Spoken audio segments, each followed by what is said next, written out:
Assalamualaikum warahmatullahi wabarakatuh. Waalaikumsalam warahmatullahi Pak wabarakatuh. Santa yang saya hormati, terima kasih atas waktunya yang telah menyempatkan waktu untuk melaksanakan wawancara dengan saya.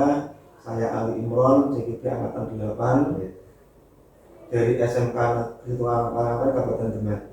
Pak Santa, ini saya akan melaksanakan wawancara yaitu dengan tema pengambilan keputusan berbasis nilai-nilai kebijakan sebagai seorang pemimpin. Kemudian Pak Santa ini untuk yang pertama Pak Santa ini.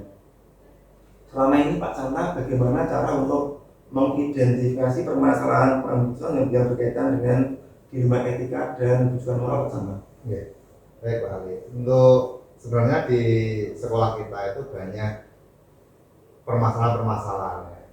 Apakah nanti termasuk itu dilema etika atau termasuk rujukan moral, itu memang banyak di situ. Ya, Pak. Nah, tapi yang saya ambil saat ini nanti adalah kaitannya dengan dilema etika. Dilema etika diantaranya adalah kalau di sekolah kita itu di SMK Negeri 1 Karangawen itu kan ada 3 jurusan. Nah, setiap jurusan itu setiap tahun mengajukan anggaran untuk pembelian peralatan. Nah, diantaranya yang menjadi pertentangan teman-teman di jurusan itu kan ingin mendapatkan terlebih dahulu peralatan-peralatan yang dibutuhkan. Jadi ada jurusan otomotif, jurusan mesin, dan busana itu saling mengajukan. Nah, di situ saya menampung semua aspirasi dan usulan dari teman-teman yang ada di jurusan. Sehingga nanti saya memetakan kebutuhan-kebutuhan apa saja dan anggaran yang disesuaikan dengan yang ada di Arkas atau di BOS. Berarti langkah awalnya Pak Santa menampung dulu semua aspirasi dari semua jurusan, demikian tampung dulu. Ya. Nanti kemudian disampaikan setelah ada semacam kajian dengan yang lainnya Pak ini. Ya. Ini terus yang Pak, pertanyaan kedua Pak ini. Selama ini Pak Santa berkaitan dengan pengambilan keputusan yang bersekolah dengan itu terutama berkaitan dengan kasus dilema etika, di mana ada 2 kepentingan yang sama-sama benar Pak ini. Ini bagaimana cara Pak Santa untuk menjalankan pengambilan keputusan Pak Santa? Ya, setelah tadi saya sampaikan tentang pemetaan kebutuhan dari berbagai jurusan, berbagai program kalian yang mengajukan usulan tentang pengadaan peralatan, itu saya tampung dulu, saya identifikasi, saya komunikasikan dengan teman-teman K3 Pak ya? K3, terus bendara, kaitannya dengan penganggaran. Nah, di situ saya mengambil kebijakan tentang prioritas Pak. Jadi mengambil kebijakan prioritas mana yang terlebih dahulu yang dibutuhkan di antara jurusan-jurusan tersebut. Apakah itu otomotif, apakah itu mesin, apakah itu tata busana. Nah, itu saya ambil yang prioritas. Kalau kita ambil semuanya tidak memungkinkan berdasarkan anggaran yang ada. Maka untuk misalnya semester ini kita anggarkan untuk otomotif, untuk semester depan kita anggarkan ke mesin, gitu seperti itu dan seterusnya atau sebaliknya seperti itu. Terus Pak ini Pak, kira-kira langkah-langkah apa yang Pak Santa ambil dalam pengambil keputusan yang diantara 2 hal yang benar semua? Misalnya ada 3 usulan untuk tata busana, untuk otomotif, untuk mesin, itu semuanya kan plus semua Pak ini. Kira-kira langkah apa yang perlu diambil untuk pengambil keputusan yang dilema etika tersebut Pak ini? Ya, itu memang sulit ya. Jadi pengambilan kebijakan yang sama-sama benar dan sama-sama dibutuhkan oleh murid, oleh jurusan itu memang sangat sulit sekali. Nah, tadi saya sampaikan kaitannya dengan kebutuhan prioritas. Jadi memang kita menganggarkan, jadi di Arkas itu setiap tahun kita anggarkan, kita usulkan, dan nanti langkahnya itu adalah kita tetap mengambil prioritas. Tidak mungkin kita mengalokasikan semua anggaran itu kepada jurusan-jurusan itu. Jadi nanti bertahap lah antara satu jurusan dengan jurusan yang lain. Berarti secara aturan Pak Santa ini mengacu pada RKS Pak ya? ini kira-kira anggarannya berapa, kemudian nanti digunakan untuk pokoknya itu sesuai dengan aturan yang di BOS atau di RKJ Pak ya? Iya, ya betul. Jadi anggarannya nanti itu. Kalau kita tidak mengacu pada situ nanti ya kita nggak bisa, Pak, hanya awang-awang saja, Iya. hanya mengawang-awang saja kita Kira-kira yang saya lakukan kan pasti gitu. Iya. Pasti ini tahun ini jurusan TKR atau otomotif, atau semester depan jurusan yang lain. Sehingga kena semua. Gitu. Itu berarti dipilih menggunakan skala prioritas. Mana yang lebih utama dulu, yang lebih ujian dulu itu yang lebih diutamakan. Berikutnya Pak Santa, ini hal-hal apa saja yang selama ini jenengan anggap efektif dalam pengambilan putusan pada kasus dilema etika Pak? Jadi hal-hal yang efektif ya dalam mengambil kebijakan. Ya memang saya istilahnya berkoordinasi lah. Ya. Saya selalu berkoordinasi, berkomunikasi dengan pihak-pihak yang terkait, di antaranya K3, semua jurusan yang mengajukan anggaran, lalu bendara BOS, bendara BOP, ya, sehingga nanti kalau kita duduk bersama itu kan nanti bisa menyelesaikan. Jadi saya tidak bisa terus mengambil kebijakan secara saat itu juga, ya, karena memang itu berkaitan dengan komponen-komponen atau unsur-unsur yang ada di sekolah ini. Kira-kira hal-hal yang paling pokok yang utama Pak, yang misalnya dengan lebih utamakan untuk guru atau untuk anak ini, hal yang paling pokok apa Pak yang dengan utamakan? Yang saya utamakan memang untuk anak. Jadi anggaran yang ada yang diberikan pemerintah itu yang saya utamakan adalah untuk anak, untuk kegiatan pembelajaran anak, untuk meningkatkan kompetensi anak. Gitu. Kalau guru kan sudah diurusi oleh negara, sudah tercover di situ. Tapi kalau anak itu dan BOS itu kan dana operasional sekolah untuk kegiatan yang berkaitan dengan anak. Pokoknya selama kegiatannya positif untuk anak itu pokoknya jadinya berkembang. Iya, setiap kegiatan itu apakah itu lomba, apakah itu pembelajaran, selama itu untuk kepentingan anak dan sifatnya positif, apakah itu untuk ekstra dan sebagainya, itu saya pasti saya ACC. Asalkan di anggaran arkasnya itu ada bunyinya, ada posnya. Berarti Pak Santa itu mengutamakan bahwasannya untuk setiap kegiatan sekolah ini harus semuanya itu sebelumnya sudah terdapat di rancangan anggaran sebelumnya Pak, itu Pak, aturannya Pak ya? Iya. Jadi kan setiap awal tahun itu kan kita duduk bersama. Ya, apa Pak ya? Di K3, Waka, terus bendara, atau unit-unit yang lain yang mau mengusulkan tentang kebutuhan-kebutuhan yang ada di unit yang menjadi tanggung jawabnya.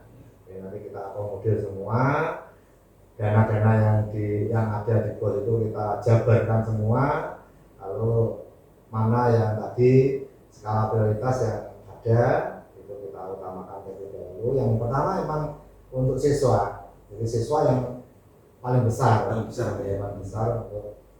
siswa. Ya Pak, berikutnya Pak ini Pak, berikutnya kira-kira untuk Pak Santa, selama ini dalam mengambil keputusan yang berjalan di etika Pak, dua hal yang benar, kira-kira tantangan apa yang dihadapi dalam pengambilan keputusan yang berkaitan dengan dilema etika Pak? Tantangannya Pak? Tantangannya memang mungkin ada hal-hal atau pihak-pihak yang merasa istilahnya di nomor duakan karena setiap kebijakan itu kan pasti begitu ya. Ada konsekuensinya, ada yang senang, ada yang pro, ada yang kontra. Itu pasti situ ada. Nah, bagaimana kita bisa menyikapi? Jadi teman-teman ya harus saling menyadari tentang kebijakan yang diambil oleh pihak sekolah, sehingga nanti semuanya berjalan. Tapi tidak mungkin terus saya menganak emaskan si A, menganak emaskan si B, sebagainya, itu tidak mungkin. Jadi semua saya akomodir semua. Asalkan nanti wajar dalam hal memenuhi kebutuhan-kebutuhan yang ada di lingkup unitnya masing-masing. masing-masing. Untuk itu Pak, untuk menghadapi misalnya teman yang tidak diakomodir kepentingannya Pak, kemudian merasa kecewa, Ya. kemudian misalnya terus kemudian menurun untuk minat pengembangan sekolah, langkah apa yang bisa ambil Pak itu Pak? Ya. Untuk Tetap ada saya itu, ya. Memang itu tadi ada ya. Ya, tetap ada gitu Pak. Tetap ada di lingkup organisasi manapun itu pasti Ada. ada. Dimanapun di daerah manapun pasti ada. Nah, itulah yang menjadi tanggung jawab saya di dalam memberikan pengertian, merangkul semua bahwa kita itu nanti bekerja sama dalam rangka untuk meningkatkan keberhasilan SMK Negeri 1 Karangawon ini. Jadi sabar, istilahnya sabar, Ya. sabar. Kita rangkul semua Pak, artinya kita rangkul, kita berikan pengertian, jadi nanti bertahap lah, karena itu berkaitan dengan anggaran. Tapi kalau berkaitan dengan yang lain mungkin bisa kebijakan-kebijakan yang lain. Tapi kalau berkaitan dengan anggaran, karena anggarannya terbatas, maka ya mau tidak mau pasti ada salah satu yang nomor dua kan tadi. Ya, terima kasih Pak. Ini berikutnya Pak, berkaitan dengan pengambil keputusan Pak ini. Misalnya ada 2 bulan yang benar semua tadi Pak. Okay. Kemudian apakah Pak Santa perlu membuat jadwal khusus, perlu waktu yang khusus untuk mungkin ya mengambil keputusan yang kaitannya dengan prosedur, kemudian berkaitan dengan bukan dengan pihak-pihak yang terkait Pak, atau perlu jadwal yang khusus itu Pak? Ya itu memang salah satu istilahnya strategi di dalam mengambil kebijakan. Jadi kita tidak bisa mengambil kebijakan pada saat banyak masukan.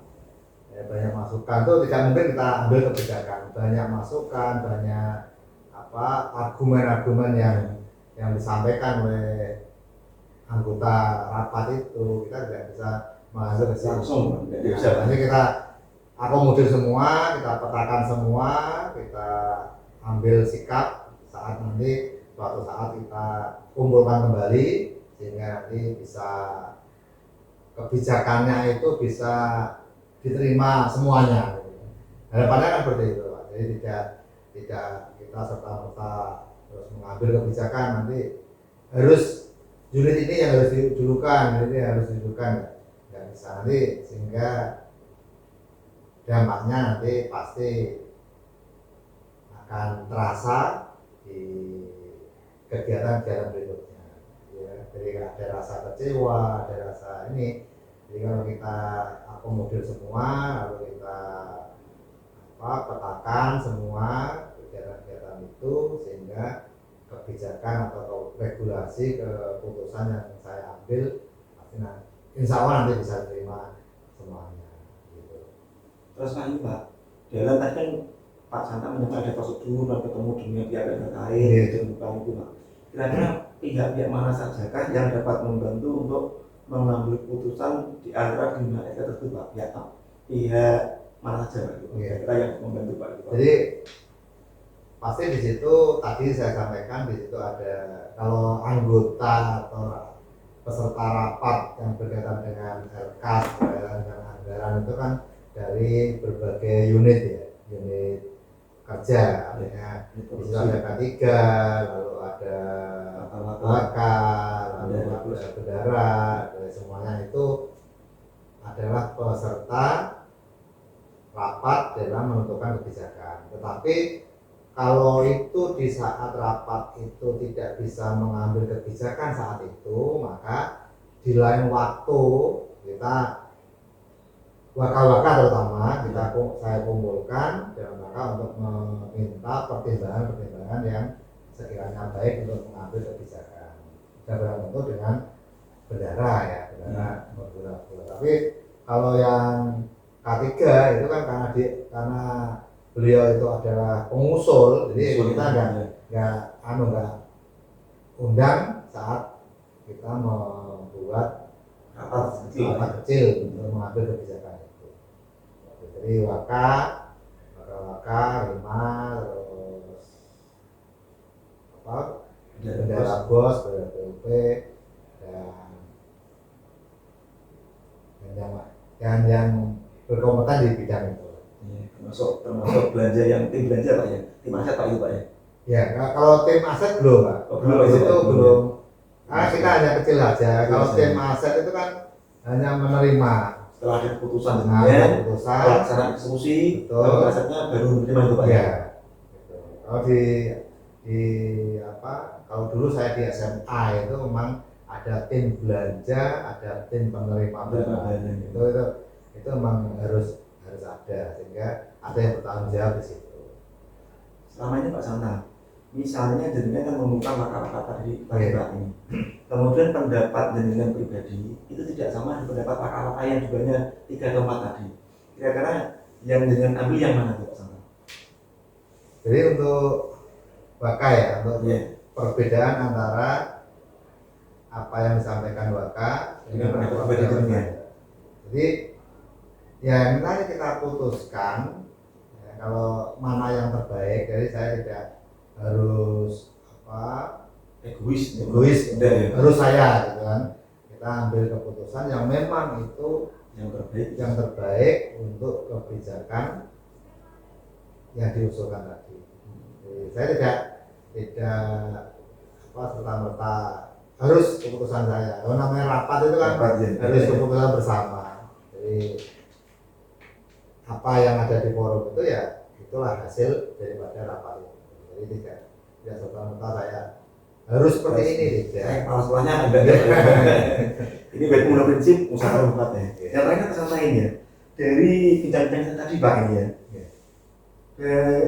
Dari semua hal yang telah sampai Pak Santa itu, pengalaman apa yang dapat diambil Pak Santa dalam pengambil keputusan yang berdasar pada etika?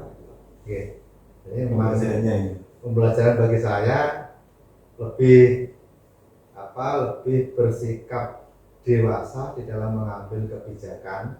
Jadi bagaimana kebijakan yang saya ambil itu sekiranya tidak membuat rasa kecewa kepada teman-teman yang lain gitu.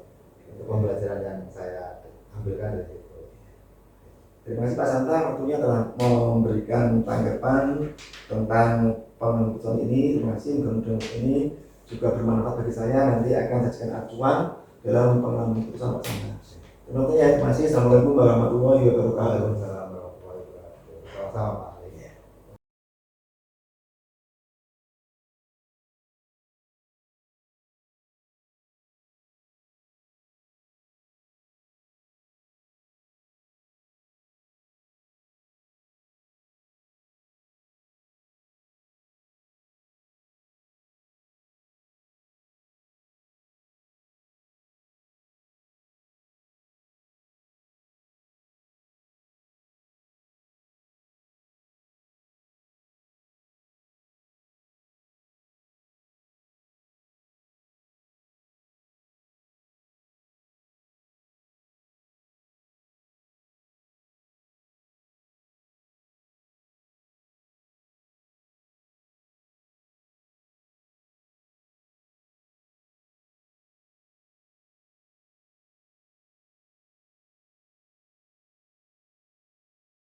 Assalamualaikum warahmatullahi wabarakatuh. Waalaikumsalam warahmatullahi wabarakatuh. Sebelumnya Pak Gertono, ini selaku Kepala Sekolah SD Negeri Rimbutul 2 di Desa Sari Tangeralen. Ini saya Ali Imron, CGP Angkatan 8 SMKN Tangeralen Kap 5 ini. Sebelumnya saya ingin menyampaikan wawancara kepada teman-teman Pak. Ini dengan tema yaitu pengambilan keputusan berbasis nilai-nilai kebajikan sebagai seorang pemimpin Pak ini. Ini Pak Gertono ini ya. Ini untuk yang Pak Gertono ini. Selama ini Pak Gertono, bagaimana panjenengan untuk mengidentifikasi kasus-kasus yang merupakan dilema etika maupun ujian moral Pak? Ini bagaimana cara panjenengan untuk mengidentifikasi Pak Gertono? Terima kasih Pak Ali Imron, sebelum kami berusaha menjawab seperti apa yang panjenengan dikatakan.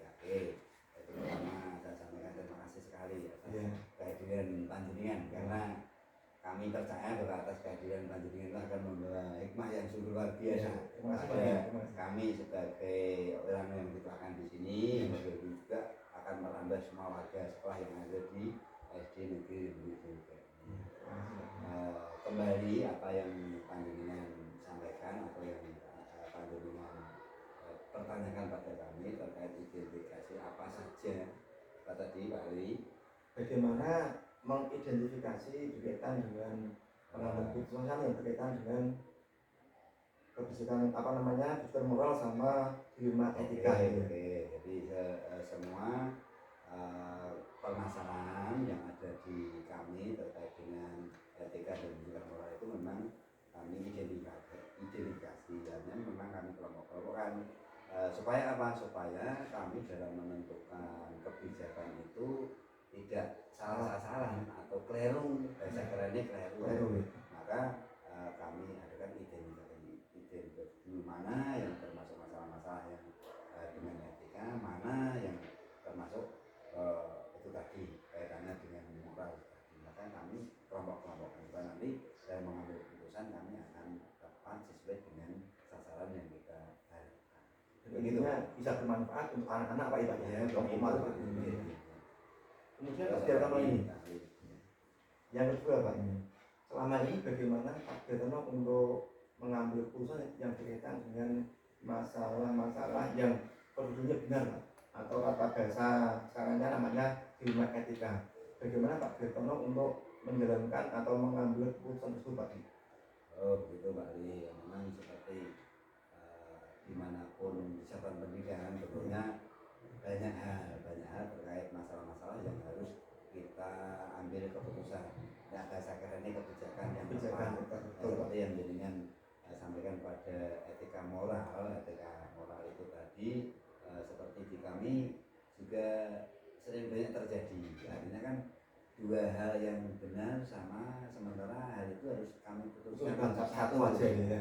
Seperti contoh misalnya di kami itu sering terjadi adanya bantuan dari pemerintah Pak ya, bantuan dari pemerintah yang mana kuota bantuan ini terbatas. Seperti hanya di sekolah kami ada 171 siswa. Ini tentunya bantuan ini tidak akan semuanya dan jumlah itu.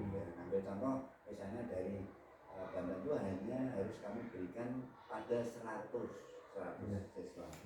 Nah dari sini kemudian ini menjadikan masalah bagi kami di sekolah karena di kami itu ada yang kita bantu itu ada kategori yang miskin dan kategori yang pandai. Dan di sini sehingga kami terkadang agak mengalami sedikit kendala dalam menentukan itu. Misalnya dari 100 bantuan yang harus kami berikan di sini, kami berikan sementara banyak masukan diberikan yang miskin, tetapi juga ada misalnya diberikan yang pandai. Nah, di sini kan dua hal yang benar gitu. Maka kami tentunya akan menentukan salah satu untuk itu. Juga harus pilih salah satu. Berarti pada awalnya bingung Pak ya? Iya. Ini benar semua, nanti milihnya bagaimana? Jadi perlu pilihan yang mendalam Pak. Iya gitu masalahnya. Betul. Untuk Pak Biartono, itu untuk masalah bantuan ke anak tadi. Apakah ada aturan khusus yang mengatur untuk bantuan ke anak tadi Pak? Ada Mas, karena memang harus diberikan ke anak. Artinya regulasinya bantuan itu harus diberikan kepada anak-anak yang berikutnya dari diikuti dengan laporan LPJ-nya. Jadi nanti jelas Pak ya. Ini misalnya untuk anak yang diberikan berapa orang jumlahnya, nomornya berapa harus jelas dulu ya. Kemudian yang berikutnya Pak Biartono, kira-kira untuk pagi ini langkah-langkah apa yang dapat diambil sebelum Pak Biartono itu mengambil keputusan yang paling bijaksana, yang paling baik? Langkah-langkah apa yang dapat diambil Pak? Oke, terkait seperti katakanlah permasalahan itu tadi kami harus bisa menemukan kebijakan yang bisa diterima semuanya. Seperti yang saya contohkan tadi terkait bantuan harus diberikan kepada siswa yang miskin atau siswa yang pandai, maka kami tentunya akan melibatkan semua pihak. Jadi kami yang ada di semua ibu dan bapak guru, dan juga kami tidak akan lepas keluar dengan komite sekolah, karena komite sekolah ini merupakan mitra kami dalam menentukan segala hal, termasuk juga menentukan LKS yang ada di sekolah kita ini juga tidak terlepas oleh komite. Maka dari itu untuk menentukan ini kami juga melibatkan seperti yang saya sampaikan tadi Pak, dari semua dewan guru, terus kemudian komite, karena komite ini mewakili wali murid kita, karena wali murid yang ada di kita ini semua insya Allah ada terakomodasi oleh komite ini. Maka untuk menentukan itu kami melibatkan beliau komite untuk menentukan antara lain langkah-langkah kami begitu. Nanti artinya nanti kami tentukan untuk yang miskin dulu atau yang pintar dulu yang harus menentukan. Berarti panjenengan berkolaborasi dengan komite, dengan guru-guru yang ada di sini Pak ya. Iya. Ini ya bagus sekali Pak ini Pak. Berikutnya apa Pak? Hal-hal apa saja yang selama ini Anda anggap paling efektif Pak ya, untuk pengambilan keputusan sehingga nanti keputusan dianggap yang paling baik dan bermanfaat bagi anak Pak. Yang paling efektif apa yang benar laksanakan Pak? Begini Pak Ali, seperti di awal tadi saya sampaikan bahwa itu kami kan harus menerima masukan dari berbagai pihak, diantaranya dari guru dan para guru tadi. Dan setelah semua teridentifikasi, oh misalnya yang miskin tadi harus kita berikan identitasnya dari yang miskin, terus kemudian yang pintar, maka yang paling efektif adalah kesepakatan kita bersama, karena efektif itu memang lihat situasi, oh karena untuk yang miskin ini memang segera diberikan bantuan, sementara untuk yang pintar dengan maksud kita memberikan reward atau penghargaan mungkin untuk yang nanti, karena untuk yang miskin ini memang segera dibantu, seperti hanya untuk bisa pembelian kepentingan alat sekolah, baik dari sepatu, tas, kemudian buku dan yang lain. Jadi kami memang menentukan salah prioritas dari itu, dari masukan-masukan semua, tapi skala prioritasnya kami pandang, kami lihat dari hal-hal gitu. Jadi kami sepertinya menentukan yang miskin, karena memang yang harus dibantu dulu memang yang miskin, sementara yang hanya nanti ditahapan yang berikutnya.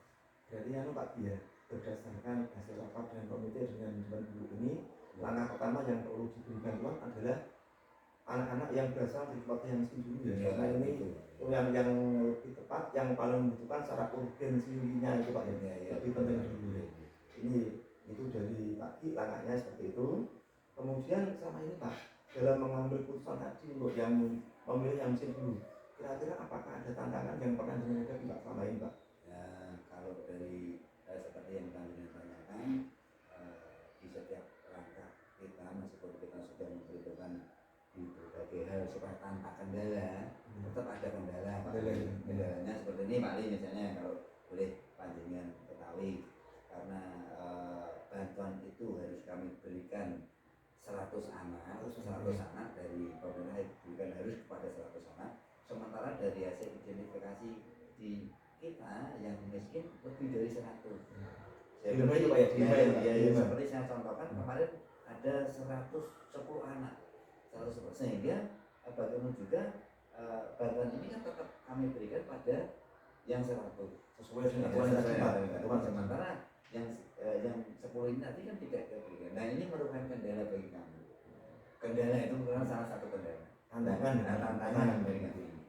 Tapi bagaimana juga kami harus memberikan pada 100 anak, karena nanti LPJ-nya harus terbatas 100 anak. Kami tidak bisa memberikan 110 anak yang kami miliki yang miskin. Nah ini yang kami anggap merupakan kendala. Sementara data kita yang miskin ada 110, tetapi yang harus kita berikan bantuan harus dulu, ini salah satu kendala dari kami. Itu. Terus lagi misalnya 10 tadi kan tidak dapat, kemudian kecewa. Suara-suara di luar kan mesti, wah ini Pak Getno pilih kasih ini saya dapat, gimana ini? Terus bagaimana cara panjenengan untuk meredam bersama dengan komite dengan guru? Ini cara meredam gimana Pak? Nah kembali di situ Pak, karena kita di awal sudah tahu bahwa hari ini nanti tentunya akan mengalami kendala atau tantangan, maka di kami di awal dan di setelahnya kami juga sampaikan pada semua pihak ini tadi, baik guru maupun komite, bahwa nanti kita mengadakan semacam ini. Maka ini perlu kami sampaikan, dan bila perlu dari komite juga bisa mengusahakan pada wali murid, dan kita sudah juga memberi solusi bahwa ini nanti di tahapan tahun berikutnya yang belum dapat akan berganti. diutamakan Pak ya. Diutamakan sehingga hal ini kami berusaha untuk meminimalisir anggapan-anggapan yang kurang baik, respek yang kurang baik dari wali murid terutama kepada pihak sekolah. Karena dari kita saya tahu bahwa nanti ada kendala dalam semacam ini, tetapi kami antisipasi itu dengan kami beritahukan, sosialisasikan, kami informasikan bahwa di tahapan yang berikutnya yang belum kita berikan bantuan pun nanti akan diutamakan untuk diberikan di tahapan yang berikutnya. Begitu Pak. Selama ini kita lakukan yang ada di sekolah kami. Ya, itu Pak Gini. Ya. Berkaitan dengan pengambil keputusan tadi, ini apakah panjenengan perlu waktu yang khusus untuk merembuk dengan segala pihak, perlu proses yang khusus agar nanti jenengan pada saat memutuskan itu adalah menjadi keputusan yang terbaik. Nah, kalau seperti yang Jonan sampaikan tadi, karena hal itu tentunya menyangkut atau melibatkan banyak pihak, kami memang tidak semuanya, kami tidak bisa serta-merta menentukan atau apalagi lebih ekstrimnya lagi mengambil keputusan. Maka terkait waktu pun ini kami juga menyempatkan, artinya memilih waktu sekiranya semua pihak ini bisa diajak koordinasi bersama. Sekali lagi, hal ini tidak akan kami lakukan dengan serta-merta waktu yang kita tentukan untuk menentukan keputusan. Jadi kami membutuhkan waktu koordinasi khusus, waktu untuk semua pihak itu tadi, dengan melihat regulasi jadwal waktu seperti hanya misalnya membicarakan masalah gamblang itu tadi. Itu Pak. Berarti ini perlu apa ya? Perlu waktu yang khusus. Nanti bagaimana cara penyampaiannya di forum wali murid agar nanti semuanya bisa menerima Pak ya. Iya gitu. Terus dalam hal tadi bahkan kemudian koordinasi itu ya. Kira-kira seseorang atau pihak-pihak mana yang kira-kira bisa dianggap membantu untuk memutuskan atau mengambil keputusan yang terbaik Pak? Ya betul Pak. Jadi sekali lagi kembali mengambil keputusan tadi kan melibatkan banyak bagian. Tentunya dari banyak pihak ini yang dimaksud untuk bisa membantu kami atas nama yang ada di sekolah ini membantu untuk mengambil keputusan yang terbaik. Jadi ya pihak-pihak itulah yang kami anggap membantu kami dalam mengambil keputusan kebijakan yang harus kita sampaikan pada wali murid atau siswa yang ada di sekolah. Berarti kan Pak ya perlu pemikiran yang mendalam Pak agar nanti apa yang diputuskan itu bisa diterima oleh semua pihak Pak ya. Tidak langsung dengan egonya dengan langsung pokoknya ikut saya ke sekolahnya enggak gitu Pak ya. Selama ini yang kami lakukan begitu. Ini sebagai keputusan itu pertama kita melibatkan semua pihak. Di antaranya seperti yang kami contohkan masalah itu tadi, kebijakan yang masalah memberikan bantuan. Terus Pak misalnya pada saat komite itu berbeda pendapat dengan jenengan, misalnya komite yang menyarankan si A si B ini tapi kuotanya masih kurang, ini masih terpaksa ada yang tinggal yang miskin sekali Pak, langkah yang diambil gimana Pak? Maksudnya yang miskin, misalnya kuotanya kan yang 100, pihak komite itu kemudian mengusulkan ini masih ada 3 anak Pak yang dibantu Pak, padahal kuotanya tidak ada. Langkah-langkah apa yang diambil Pak Daryono? Ya selama ini karena regulasi yang ada itu harus diberikan ke 100 anak, ya kita berikan 100 anak karena ya itu tadi kembali kita tetap jelaskan masukan komite atas wali murid tetap kita jelaskan bahwa bantuan ini tidak berhenti sampai di sini, tidak berhenti sampai di sini. Depannya masih ada lagi. Sehingga kita tidak selama ini kami tidak perlu melebarkan memberikan bantuan itu yang menyalahi prosedur yang ada karena ini nanti ada laporan yang kita berikan. Maka kita jelaskan pada komite yang kami ajak untuk menentukan mengenai anak siapa saja yang miskin, sementara